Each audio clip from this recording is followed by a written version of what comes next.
Danas ćeš raditi za porodicu Bubanja, o njoj ću ti usput pričati. Žive u Kličevu, idemo sad tamo.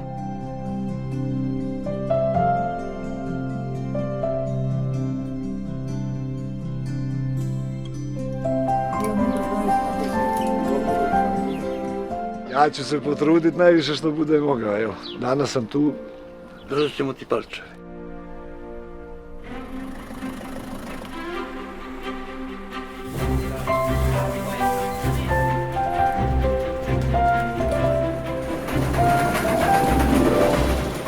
Gledaj što se razobadalo.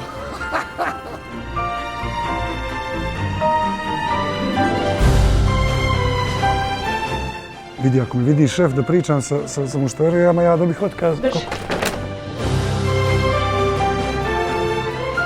Šefe, zovi hitnu.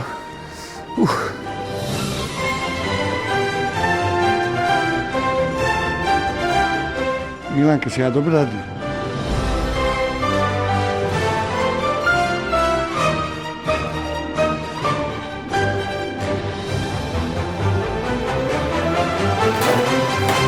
Ovom prilikom se odjavljujem, hvala.